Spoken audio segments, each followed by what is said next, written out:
My team never questions my decisions. Everyone agrees with my vision. I have finally built a culture of absolute loyalty. Listen to the sound of your own intellectual execution. You think you have built a highly aligned organization. In reality, you have built an echo chamber. You are confusing obedience with competence, and you are mistaking silence for alignment. When you surround yourself exclusively with people who say yes, you feel powerful. Your ego is fed daily. But underneath that comfort, a terrifying psychological mechanism is taking place. Your feedback loop with reality has been severed. You are flying a plane blindfolded, trusting the navigation of a crew who is too terrified to tell you that the mountain is directly in front of you. You think you are the master of your empire. But in an ecosystem without friction, you are actually the most vulnerable person in the room. Here's the part that should genuinely unsettle you about this. It never feels like danger while it's happening. It feels like the best years of your career. Every meeting goes smoothly. Every decision gets nodded through.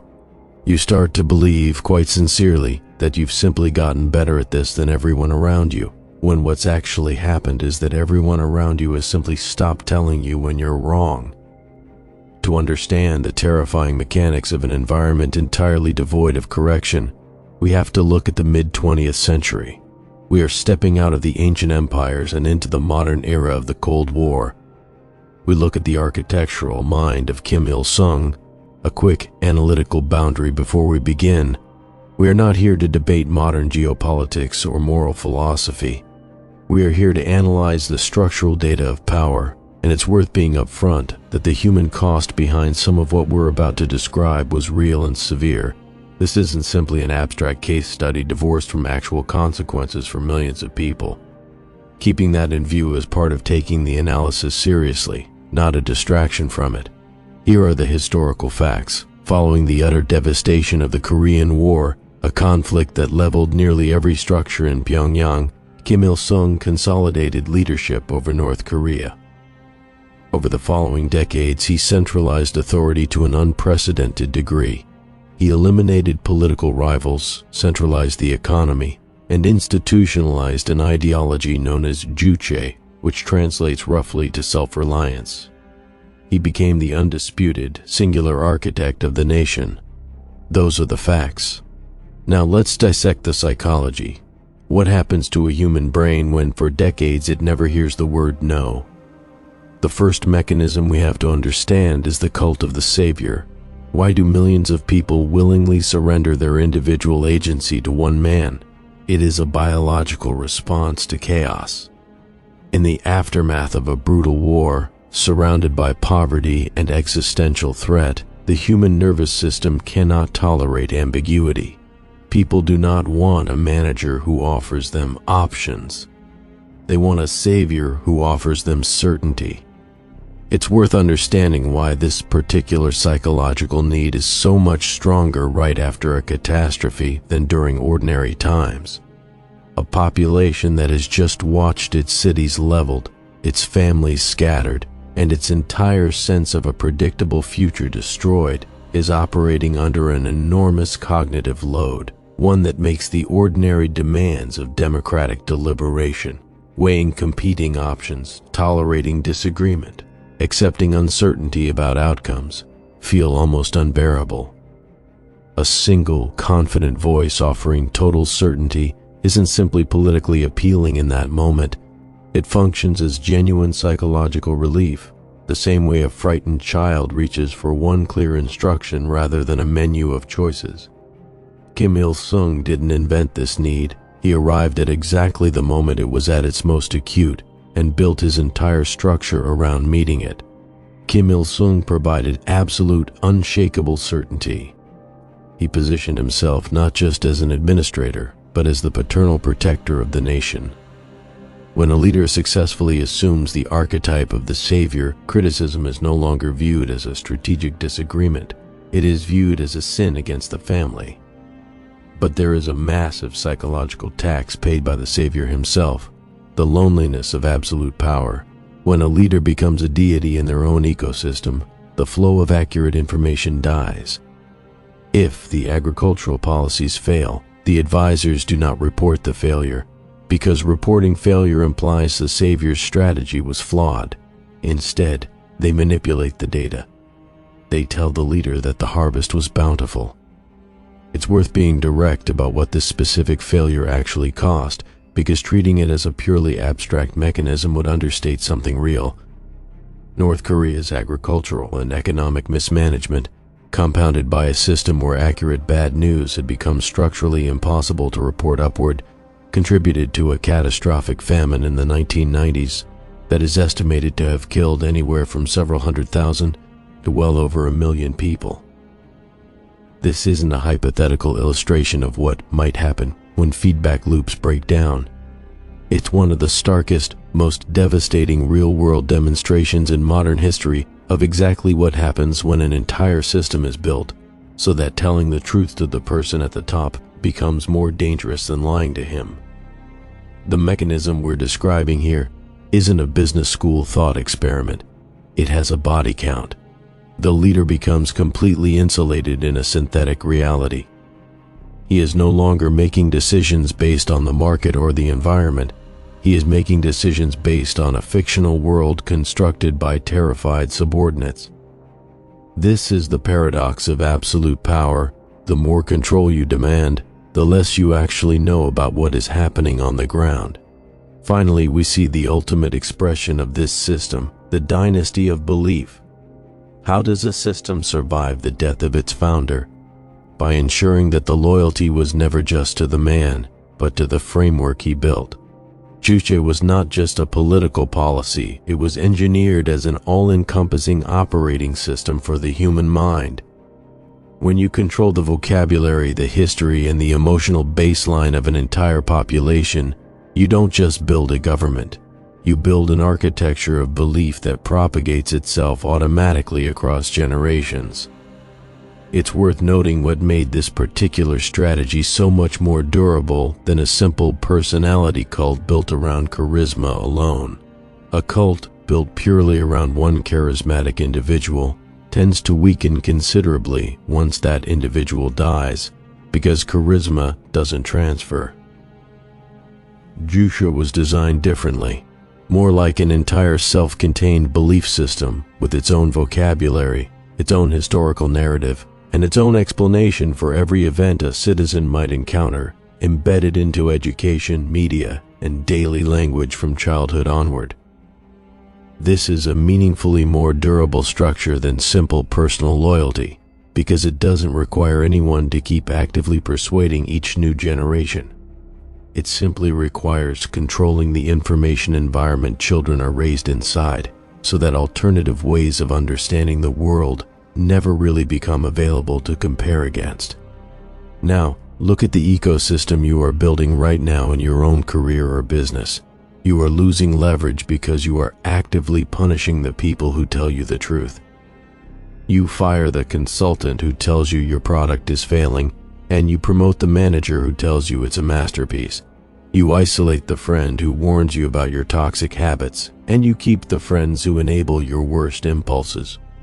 You are building your own cult of personality, trading long-term survival for short-term ego validation. Psychologists call this confirmation bias on an institutional scale. When a founder or a CEO becomes the savior of their company, the organization loses its immune system. The moment the market shifts and the savior's intuition is wrong, the entire company dies, because there is no one left in the room with the courage or the authority to grab the steering wheel. Picture two startup founders, each building a company in a genuinely difficult competitive market, each with a real magnetic personal vision that initially attracted a loyal early team. The first founder starts treating every disagreement from his team as a lack of belief in the mission. Anyone who raises a concern about the product roadmap gets quietly labeled, at least in the founder's own head, as not aligned. And over 18 months, every genuinely independent voice on the leadership team either leaves or learns to stop raising concerns. By the time a serious competitor emerges with a genuinely superior approach, nobody inside the company feels safe enough to tell the founder directly that his own strategy needs to change. The company continues confidently executing a plan that stopped being correct months earlier because the information that would have revealed this was never allowed to travel upward without first being softened into something the founder wanted to hear.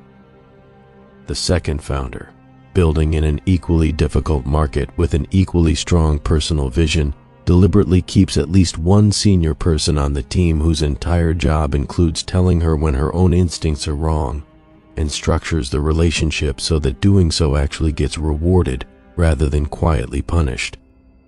When the same kind of competitive threat eventually emerges, she hears about the actual severity of it weeks earlier than she otherwise would have, specifically because nobody on her team has learned to filter bad news before it reaches her. Her company adjusts course while there's still enough runway to matter. Neither founder was more talented than the other. One of them simply built an organization capable of correcting her, and one of them built an organization that could only ever confirm him. Consider a second, smaller example too, because this exact mechanism plays out just as clearly in personal life as it does in companies or nations. Someone going through a difficult period starts, understandably, gravitating toward friends who never challenge their decisions, who agree with every complaint about their job, their relationship, their choices, because those friendships feel effortless and validating in a way that a friendship with someone willing to push back does not. Over a few years, the friend group quietly filters itself down to people who reliably agree, while the one friend who used to ask uncomfortable, useful questions gets seen less and less, not through any single dramatic falling out, just through a gradual pattern of choosing the easier company. Eventually, a genuinely bad decision, a relationship that was clearly unhealthy, a financial choice that was clearly reckless, sails through without anyone in the immediate circle raising the obvious objection, not because nobody could see it, but because the one person who reliably would have said something was no longer close enough to be asked. A true master of strategy does not want a room full of worshippers. A true master wants a room full of highly competent, dangerous individuals who have the data and the permission to prove them wrong. It's worth drawing a careful boundary here, because there's a version of surround yourself with dissent that gets misapplied in a way just as unproductive as the echo chamber it's meant to fix. This isn't a call to fill your life or your company with people who disagree with everything reflexively as a kind of performance of independence. Constant, undifferentiated contrarianism is just as poor a source of signal as constant agreement, because if someone disagrees with literally everything regardless of its merit, their disagreement carries exactly as little useful information as universal agreement does. What you actually want is something more specific. People whose agreement and disagreement both track reality, who will confirm you when you're genuinely right and push back specifically when you're genuinely wrong, and who have enough real standing and security in the relationship that doing either one doesn't cost them anything. That's a considerably harder thing to build than either an echo chamber or a room full of professional skeptics, and it's the actual target worth aiming for. There's also a distinction worth naming about what actually happened in North Korea's case that separates it from the workplace and personal versions of this same mechanism, because collapsing them entirely would flatten something important. The North Korean system didn't simply produce an information problem through informal social pressure the way an ordinary company or friend group does. It was actively, deliberately engineered through total control of media, education, and physical movement, backed by genuinely severe consequences for anyone who deviated from the approved narrative. Your company's echo chamber, however damaging, doesn't typically involve state-controlled information or the kind of coercive backing that made dissent in North Korea genuinely dangerous in ways that go far beyond a bad performance review. The psychological mechanism, the human tendency to prefer certainty and punish inconvenient truth-tellers, is genuinely the same shared thread worth learning from. The scale of consequence is not remotely comparable, and it's worth keeping that difference in view, rather than treating a difficult boss and a totalitarian information monopoly as simply 2 points on the exact same scale. Stop praying for a savior. Stop trying to be one. If everyone in your circle agrees with you, you are not a genius, you are just blind. Tomorrow morning, audit your inner circle. Find the person who has the courage to disagree with your vision, the person who brings you the ugly, unfiltered data. Protect that person. Promote that person. They are the only thing standing between you and the synthetic reality of your own ego. Do this specifically rather than as a vague resolution. Think of the last time someone told you something you genuinely didn't want to hear, and check honestly what happened to them afterward in your own behavior toward them, even in small, unspoken ways.